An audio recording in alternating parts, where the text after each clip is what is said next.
Hi, this is Cherry. I'm here at Wondercon. I'm talking Defiant with Mr. Jones.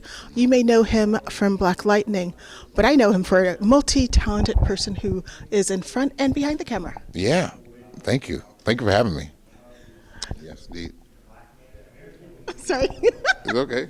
So tell me, how did you sign on to work with Defiant? A friend of mine, Chris Cooper, was already working with Legion M, and I've been knowing Chris a long time.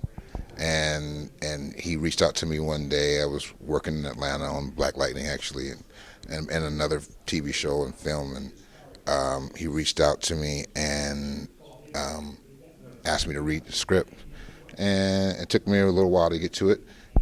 But he sent me the script, told me it was a true story, and that's what made me stop and go, true story. And I read it, and I was blown away by it. I was blown away by, one, the story itself, Robert Smalls himself, and then I was blown away from the fact that I didn't know about it myself. I was a little ashamed to say, yeah, I didn't know about this. How do I not know about this? And how do people don't know about this, right? And not just me, and I started asking, do people know about this? And I asked, have you heard of Robert Smalls? You know, it's one of those, it became one of those things.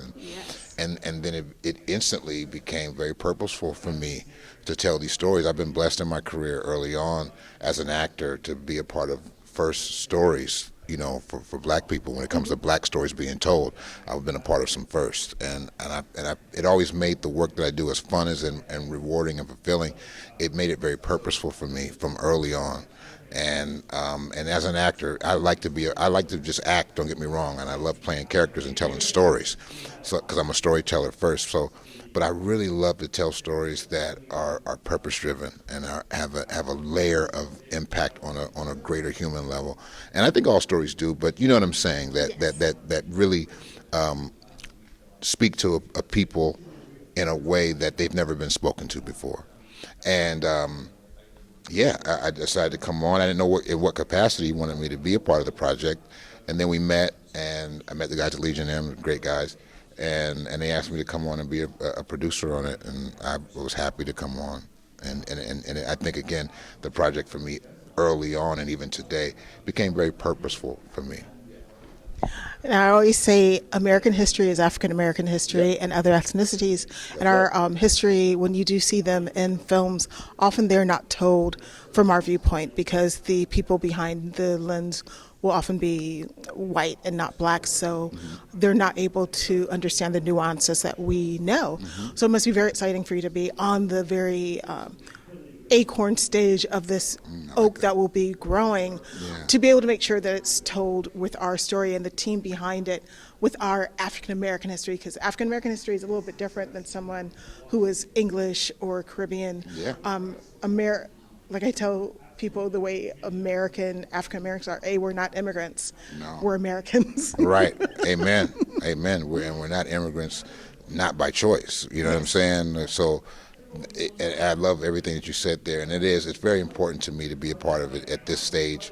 And you know, when it comes to, you know, who's behind our stories, a lot of times I think we have to at this point take responsibility for that, you know, and sometimes it's not in our control, and it's not our doing. So we don't have the ability a lot of times to tell the stories the way we want to. But when we can and when we do, I think that it is important for us to take that position on. And we've seen it. We're not the first. I'm not the first. But I am a part of a long line of lineage, and I stand on the backs of a lot of people who took it on themselves to tell those stories. Now, when you talk about, you know, being a part of projects that have impact and that are put on a platform that make people stop, look, and listen, we don't always control those platforms. Yes. You know what I mean? So it has to be a compromise there. And I don't mean compromise in a negative way. I mean in a way that where we can coexist, and then at the same, like you said, be in the driver's seat and the back seat. Yes. And you know, in as many seats as we can take in the car to get it to where it's going, and in the direction that we know it needs to go in. So I'm happy to be a part of that. I am. I'm really, again, it's a privilege for me. It's an honor for me to tell this story. I've put a lot of sweat equity in it. We all have. It's not at the point of reaping, like what a million, big Marvel movie or something like that is reaping yet. But it's already very fulfilling in the sense of knowing that we're doing something and changing things when it comes to our stories being told. And like you said, it's African American history, but in truth, it's just American history. Mm-hmm. And it's a crime that this story is not being told. So we're really righting a wrong. It's really like a justice mission too. You know what I mean? I'm hoping it will spark other historical backgrounds, because I think a lot of people don't realize after Reconstruction that had the most black people in elected office in America to this day, as well as how it builds a platform. Because I think when you see things like this, some people don't understand. I remember watching Black Lightning, mm-hmm. and it was the first superhero series I remember ever seeing with a black family as a center of it, mm-hmm. as well as the way they portrayed the black people, because black people are not good, they are not all bad. No, it's not a monolith. We're gray, yeah. And we're not a monolith. Yeah. And I told people, like, the only other lead black sci-fi, because that's what I'm really into, is not Black Lightning, Static Shock. Which to this day I'm mad they've never made a live action Static Shock, mm-hmm. and they have not continued the story. But mm-hmm. that's another story. But I'm very excited about Defiant. I'm super excited that you're one of the team members behind it. I feel that it is in good hands with you and Chris and everyone else. Thank you. I love the fact that it's going to come from African American people, because again, Rob Edwards, who is just he's written a lot of first black stories, like stories being told for the first time, from a black perspective. He continues to do it. He just did it again this year. He's just continuing to do it. It's a legacy, I think, of him, and it's an honor to work with him. Huge. He's my brother, my mentor at this point. But even prior to that, big fan of his work. And I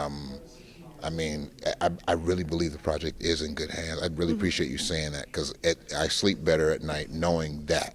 Mm-hmm. You know what I mean? Yes. It's like, okay, we got it. And for those of you who are fans, what is your favorite social media account that they can follow you to keep up not only with Defiant news, but news about you? Instagram. You're an Instagram guy still. I'm just on Instagram. I'm just on Instagram. Yeah, I mean, like Facebook, I'm not on there. I'm not really on Twitter or whatever it's called now. You need to be on TikTok. I don't you like have such a nice voice, though. I don't like the TikTok. I'm not, let me It took me stop. a little while to get into TikTok. I can't. Because it's such a short form, and it was dance for a long time, and then all the black kids who, their dances kept getting stolen, said, I'm not going to dance anymore, screw it. Yeah. But I feel that you would be effective on TikTok, because you could tell the story of all the projects you're working on, projects in the past, as how it is navigating. Mm-hmm. Because I know that I'm a small creator, I'm not a big creator, mm-hmm. but I truly believe it's my place to try and help not only other black people, mm-hmm. but other minorities. So whenever I see another minority, they ask me about my channel and what I'm doing. Yeah. I'm always willing to give time and tell them. Yeah. Because I remember for years when I'd go to Comic Cons, it'd just be me. Yeah, and then slowly I started seeing other ethnic people. And I really feel that as a person of color, and more importantly as a black person, seeing someone like you who they've seen in so many different things, talk about your career, how you started, how you're still doing it, how you're going not only in front of the camera but behind the camera, because we need to see people that look like us or are from our same background to get ideas and to feel confident to do it. Thank you so much for talking with me. I'm looking forward to seeing you, and I'll make sure I say hi to you on Instagram. Please. Thank you, Cherry. Thank you so much. Have a blessed day. Okay? You too.